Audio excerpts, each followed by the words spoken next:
Okey, Tuan Syukur. Kita dah faham, Tuan Zul dah bercerita sedikit sebanyak tentang situasi yang digelar kecemasan. Tuan Syukur, situasi yang bagaimanakah dalam konteks pengurusan keuangan yang sesuai menggunakan arahmu, dan juga situasi kecemasan yang bagaimanakah yang tak sesuai untuk menggunakan arahmu? Dipersilakan. Okey, terima kasih.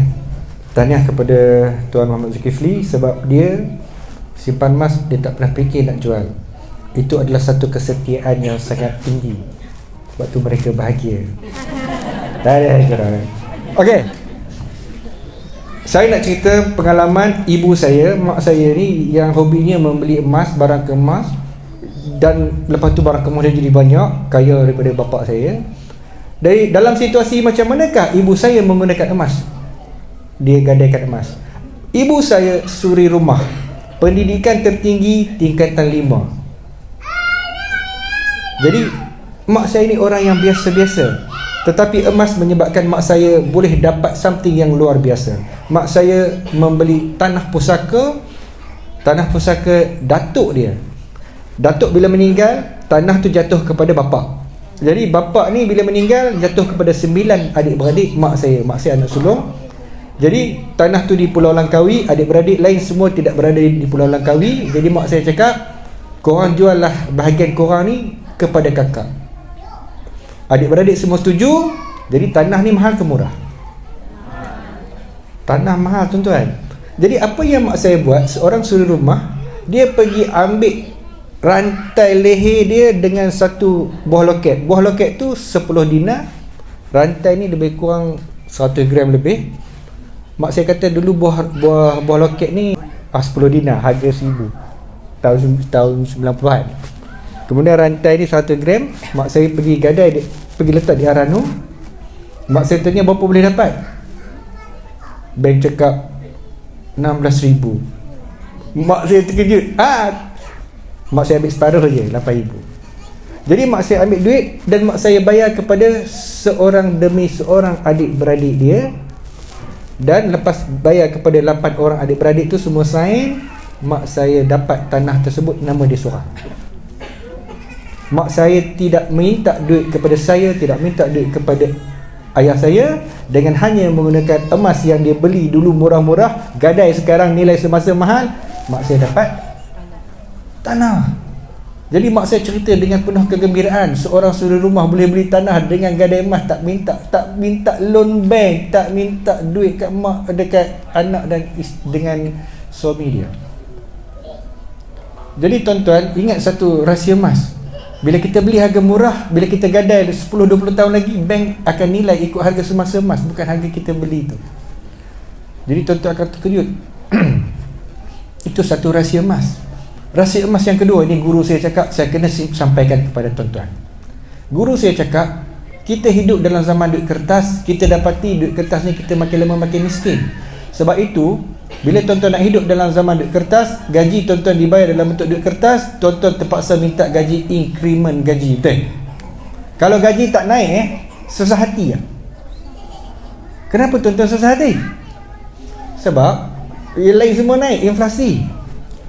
Zaman Tuan Zulkifli beli emas 1 dinar harga dia 300 lebih. Tuan-tuan bayangkan jika gaji tuan-tuan dibayar dalam bentuk dinar. 1 dinar contoh. Dulu harga dia 300 lebih. Dan bayangkan gaji tuan-tuan tidak pernah naik. Bos bayar 1 dinar je. 1 dinar daripada dulu, sekarang gaji tuan-tuan 1 dinar. Sekarang berapa harga 1 dinar? 1,300. See? 1 dinar berat tidak berubah, 4.25 gram. Gaji tuan-tuan tidak berubah, 1 dinar. Tapi sekarang ni nilai dia boleh beli barang 1,300. Sebab itu jika gaji tuan-tuan dibayar dalam bentuk emas, tuan-tuan tak fikir increment pun tak apa. Sebab nilai emas tu dia stable, dia stabil. Tetapi jika gaji tuan-tuan dibayar dalam bentuk duit kertas, 300 dulu, sekarang 300. Apa jadi? Itulah guru saya cakap. Bila kita hidup dalam zaman duit kertas ini, sebenarnya kita hidup dalam zaman, bagi dia ni zaman ni apa, it's not a real wealth. Hidup dalam zaman duit kertas bukan hidup dalam zaman kekayaan yang sebenar, kekayaan palsu. Tapi jika kita menggunakan emas, baru kita dapati the real wealth, the true wealth is there. Jadi saya ceritakan ilmu ini supaya guru emas saya dapat pahala. So kita gadaikan emas apabila ada opportunity yang baik. Mak saya dapat opportunity tanah tu, baik atau tidak? Sesuai tak gadai emas? Sangat sesuai. Yang kedua, cerita dealer saya, nama dia Dr. Roziman. He's a doctor, banyak aset. Kira ada duit, beli hartanah, beli rumah kedai, beli emas. Jadi dia pernah cerita dekat saya sambil makan, syukur baru-baru ni ada orang datang ke aku, dia nak dia nak jual tanah tu ada pokok gaharu, dia nak pakai duit segera, patah ganda. Orang Melaka cakap patah ganda ni nak duit lala tu juga. Tanah kalau tuan-tuan nak jual segera, percayalah tuan-tuan akan discount up to 50%. Tanah mahal macam mana pun, harga 2 juta, nak pakai tanah, nak pakai duit hari ni, okey, 1 juta, go, let go. Sebab apa? Sebab kalau nak jual harga semasa, nak tunggu pembeli harga semasa, lambat. Betul atau tidak? Jadi tuan-tuan jangan ingat, tanah bagus semua, kena patah ganda sekali, ambil kau. Tambah pula simpanan kecemasan tak ada. Jadi pada waktu itu Dr. Roziman cakap, aku dapat opportunity tanah dengan pokok gaharu, aku terus pergi gadai 1 kilo kat Public Gold. Dapat duit, beli tanah dengan pokok gaharu cash. Jadi dia dapat. So bila ada opportunity yang baik, tuan-tuan boleh gadai emas dengan syarat lepas tu mampu bayar balik. Mampu bayar balik ni maksud dia ada income setiap bulan, ataupun you have resources to tebus balik you punya goal. Itu dia. Kecemasan yang kita kena jual ni adalah bila kita ada kecemasan berbentuk something yang kita kena belanjakan, tapi lepas tu kita dah tak mampu nak tebus balik, waktu tu baru kita jual. Tak perlu gadai lah, sebab gadai nanti lagi jerut. Macam Faizah tanya, kau nak gadai sampai kiamat ke bang? Okey, sekian, terima kasih. Baik, Masya Allah. Jadi nampak boleh nampak rahsia ataupun keistimewaan simpanan emas ni dapat bantu kita dalam aspek kewangan. Suri rumah boleh beli tanah menggunakan emas. Saya sendiri saya cerita saya punya pengalaman pernah pajak emas. Saya simpan emas sejak student lagi, sedikit selitai. Saya simpan emas sejak umur 18 tahun. Jadi bila tiba tahun perkahwinan, perlukan duit, kita tak perlu nak pinjam orang lain. Saya gunakan 50 gram simpanan saya pajak. Jadi 3 bulan lepas kahwin, saya tebus semula emas saya.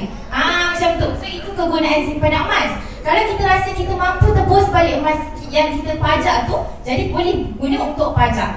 Tapi kalau kita rasa tak mampu, boleh jual. Okay? Alright, so soalan seterusnya saya nak ajukan pada panel kita yang kedua, iaitu Encik Zul.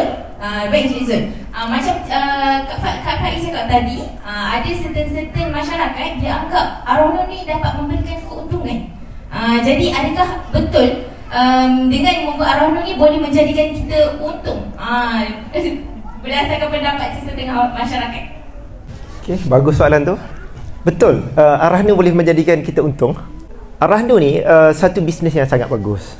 Okey, kalau Azizi Ali sebut, Tuan Azizi Ali sebut, bisnes yang paling bagus, paling untung dikata gambling. Yang kedua adalah Arahnu. Itu Tuan Azizi Ali punya statement lah. Okey, sekarang ni tuan-puan sebenarnya dia tak ada satu teknik pajak jadi makin kaya, tak ada. Sebab pajak tu adalah hutang yang mahal.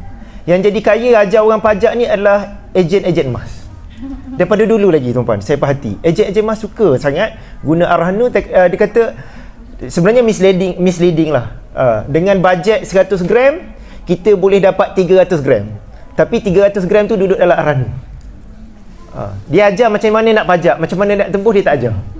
Okey, jadi benda ni saya dah lama lah saya educate masyarakat tentang benda ni. Kalau dulu sangat popular dengan teknik rempit. Teknik rempit, beli pajak. Tuan-puan, beli pajak ni sebenarnya ada potensi untung kalau harga emas tengah naik. Tapi kita tak pasti sampai bila dia naik, satu. Tapi tuan-puan kena ingat, potensi untung lebih kecil berbanding risiko rugi. Kalau untung secepat, kalau rugi segantang. Boleh faham tak? Untungnya sikit, tapi kalau rugi besar. Saya dah buat kira-kira tuan-puan, dan saya pun dah tulis dalam blog saya ada, dalam buku emas ada. Memang ada potensi, tapi kaedah tu saya memang tak recommend lah. Saya tak recommend. Jadi sebenarnya teknik beli pajak ni banyak menjerat pelabur sebenarnya, penyimpan emas. Akhir sekali dia rasa emas dia banyak tapi dalam Ar-Rahnu, tapi sebenarnya itu emas tu milik Ar-Rahnu selagi dia tak bayar. Okey, itu pandangan saya tentang pajak. Terima kasih Tuan Zul. Kita recap balik. Kalau kita nak Ar-Rahnu ke pun, apa-apa yang kita nak buat kan perlu dengan ilmu. Kita rasa macam kita dah banyak emas lah, tapi sebenarnya dalam bahasa mudah faham, selagi mana kita letakkan emas kita di dalam Ar-Rahnu, maka kita terjebak dengan hutang. Hutang ni bila kita berbicara mengenai hutang, kalau kata orang kampung saya, debt ataupun leverage. Saya berkongsi sikit ilmu keuangan dan pelaburan. Leverage, saya selalu tengok adalah kan dekat social media, leverage, jom kita leverage, teknik leverage. Itu sebenarnya nak nampak bijak lah sebut leverage, tapi dalam bahasa orang kampung, orang pindangnya, dalam bahasa kedoknya, leverage itu adalah hutang. Okey, jadi tuan-tuan dan puan-puan, terus kepada soalan seterusnya buat Tuan Syukur. Tuan Syukur, kita faham salah satu fundamental asas ilmu emas adalah membeli emas, menyimpan emas, menabung emas, menggunakan wang lebihan dan bukan wang pinjaman ataupun leverage ataupun debt. Namun kita faham, kalau kita tengok daripada reaksi dan juga viral-viral di social media, marilah membeli emas dengan menggunakan wang pinjaman. Sesungguhnya anda akan untung sampai kiamat. Jadi tuan-tuan dan puan-puan, saya kira sedasar warsa kini, perkara ini perlu untuk kita fahami dan kupas dalam konteks yang lebih meluas, dalam konteks yang lebih tersusun, dalam konteks yang lebih bijak. Jadi saya kira persoalan asas ini perlu kita fahami dan tidak ada orang lain yang lebih layak menjawab selain daripada Maha Guru Emas sendiri, Maha Guru Emas Malaysia. Jadi dipersilakan Tuan Syukur. Okey, terima kasih Faizah. Baik. Saya pun setiap hari saya belajar benda yang baru dalam emas Sebab ilmu emas ni ialah ilmu yang sentiasa berkembang udah. Sebagai contoh, bila orang tanya saya bila masa terbaik untuk gadai dan gadai emas, saya bagi contoh mak saya. Dan tuan-tuan pun setuju. Hari ni saya belajar ilmu baru. Kalau ada peluang untuk dapat seorang suami yang handsome. Oh, siapa suaminya? Bagus tak? Azim bangun. Itu contoh. Itu contoh peluang. Kalau nak dapat orang handsome macam ni, manis macam ni, berbaloi tak gadai 50 gram? Untuk yang bujang berbaloi tak? Baloi.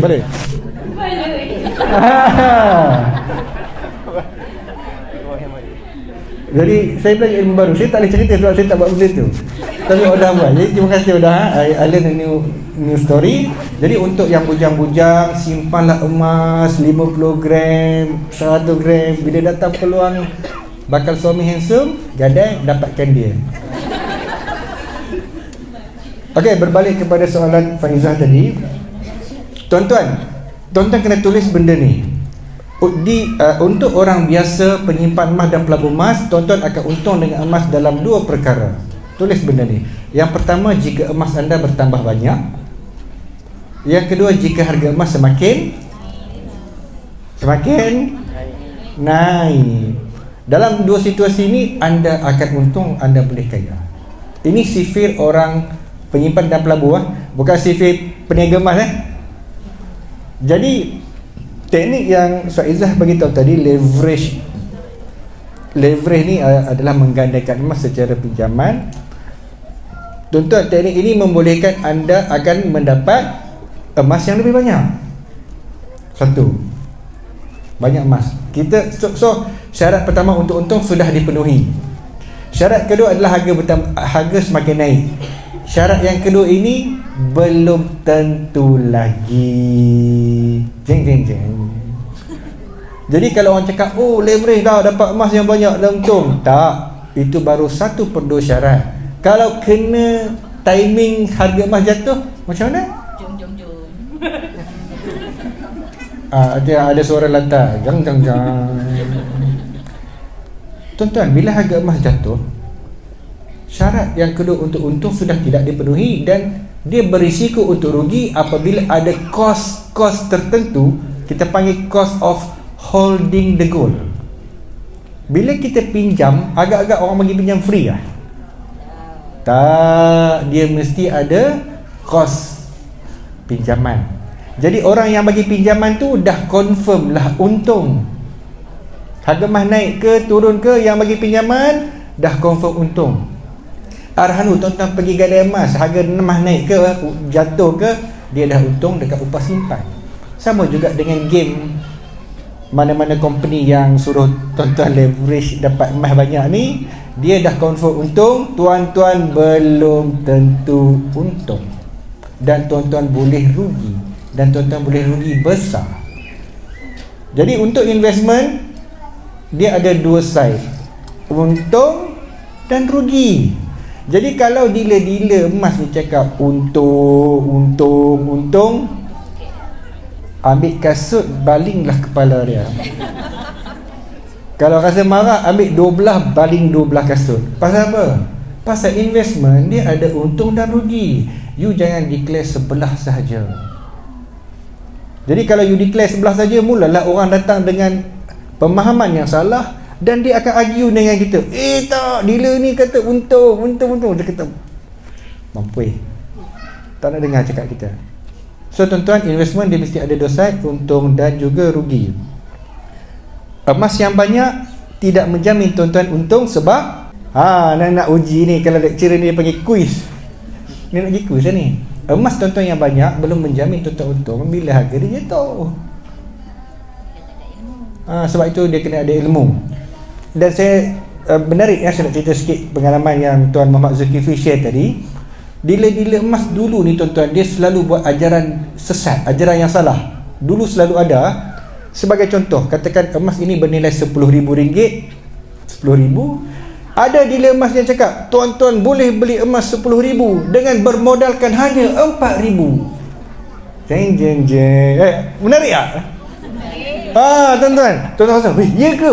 Modal RM4,000, saya boleh beli emas bernilai RM10,000. Tuan-tuan rasa, betul ke? Betul. Bayar RM4,000 dapat emas RM10,000.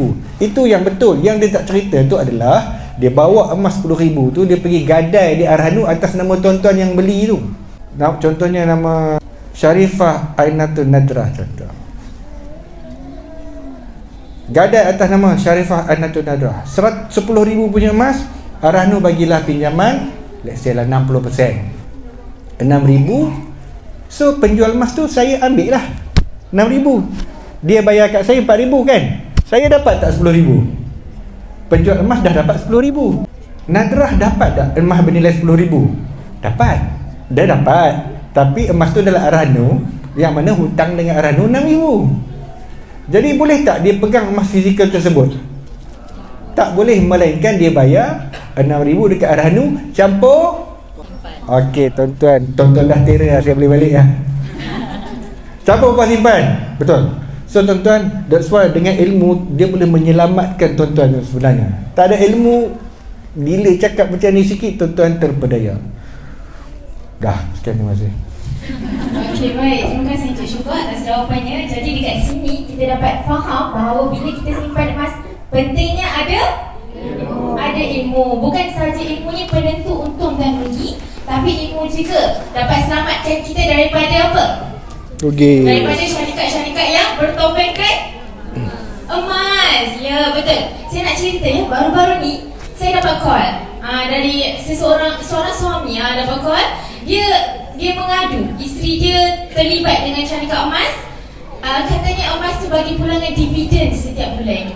Aduh, saya dengar tu Allahu Akbar, dah dapat cam dah kat situ.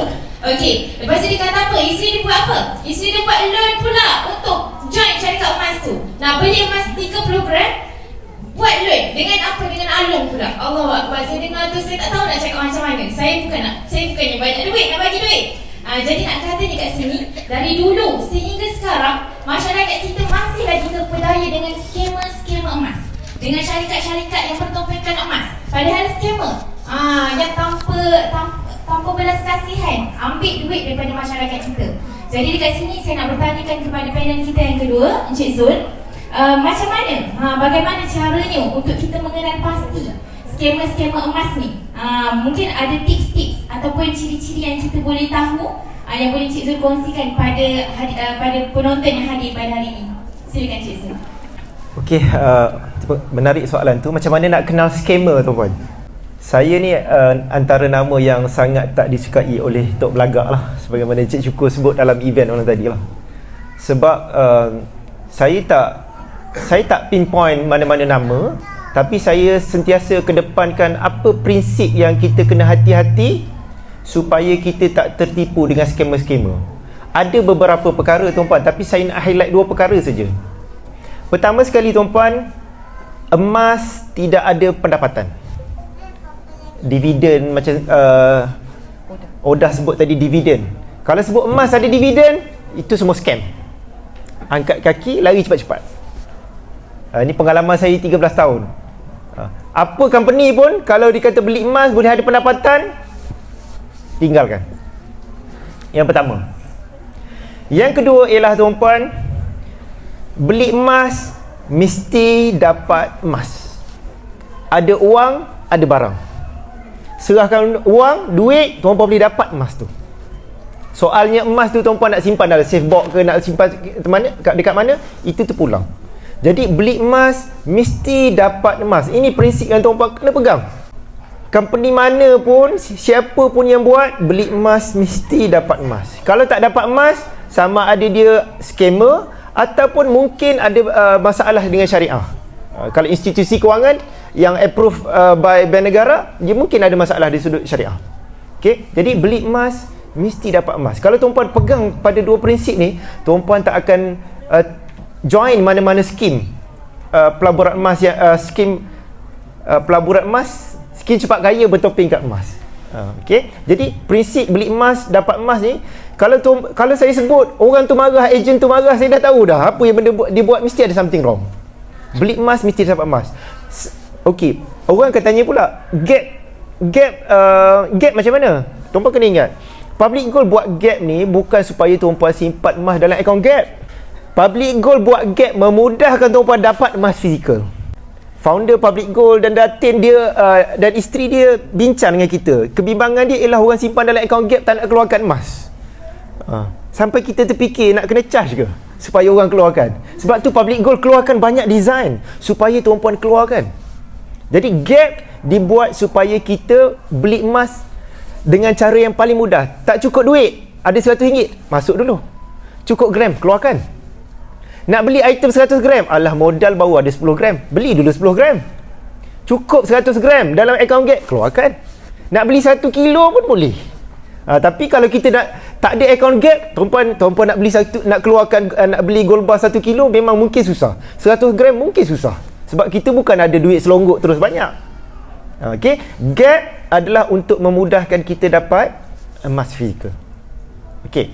2 poin satu, emas tak ada pendapatan, dan yang kedua ialah beli emas mesti dapat emas. Dia tak ada tempoh matang, kena tunggu tempoh matang 400 hari baru boleh dapat. Tak boleh, itu tak boleh. Beli emas bayar mesti dapat. Public Gold tuan-puan beli gap 1 gram boleh dapat 1 gram. 0.3 tak adalah lagi. 0.3 tu maksud kita menabung sikit-sikit. Okey, dan yang ketiga tuan-puan kena ingat, yang terakhir lah tuan-puan, kadang-kadang emas yang tuan-puan nak beli tu dah betul lah, tapi tuan-puan kena tipu dengan penjual-penjual emas. Ini scam banyak tuan-puan. Banyak orang kena scam dengan penjual-penjual emas. Report tu sentiasa sampai kepada saya, dan benda tu kita tak boleh nak cerita, takut masyarakat rasa takut, takut nak membeli emas. Jadi saya sentiasa dapat. Dan penipuan ni tuan-puan bukan sahaja customer Public Gold penyimpan emas saja. Dealer Public Gold pun banyak yang kena. Yang jual beli COD ni banyak kena tuan-puan. Kena sekali kena bukan sikit tuan-puan, sekali kena banyak. Jadi nasihat saya tuan-puan, beli dengan trusted, direct dengan company. Sebab tu saya tak pernah recommend customer saya pergilah cari mana-mana seller dalam grup mana-mana. Sebab kalau saya recommend, kalau dia kena tipu, saya bersalah. Beli dengan Public Gold, jual dengan Public Gold, selamat. Kadang-kadang yang kita nak kejar tu untungnya tak seberapa, tapi sekali kita kena rugi, okey, mungkin jatuh terduduk lah. Okey, jadi 3 perkara. 1, emas tak ada pendapatan. Yang kedua ialah beli emas dapat emas, dan yang ketiga deal direct dengan trusted company.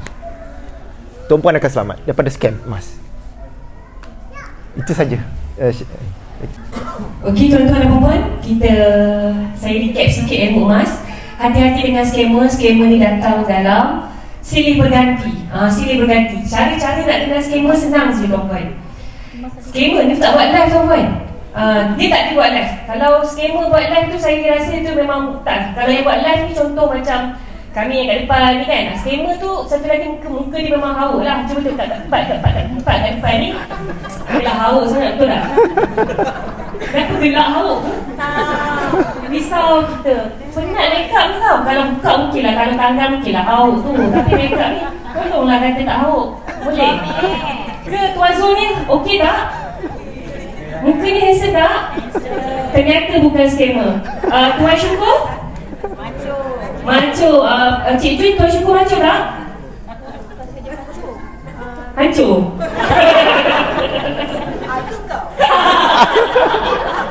Oh gantang. Okey. Ganteng. Oda okey tak?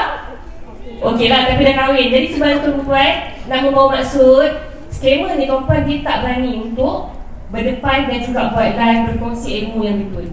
Jadi tuan-puan, ucap tahniah kepada diri sendiri kerana hadir, dan kita banyak belajar pada hari ini. Kita belajar teknik Ar-Rahnu. Kita belajar macam mana cara lebih baik, bila masa ini lebih baik untuk kita jual, bila masa lebih baik untuk kita arahkan dan sebagainya. Baik, kita telah telusuri, kita telah belajar 6 soalan yang telah kita kongsikan dan juga kita telah discuss. Jadi seterusnya kita buka kepada tuan-tuan dan puan-puan. Anda kalau ada soalan. Nak mula menabung emas, mudah sahaja klik link website di channel YouTube saya dan kliklah daftar percuma. Saya akan bantu sebaiknya. Terima kasih kepada yang sudah menonton. Jangan lupa like, komen dan subscribe.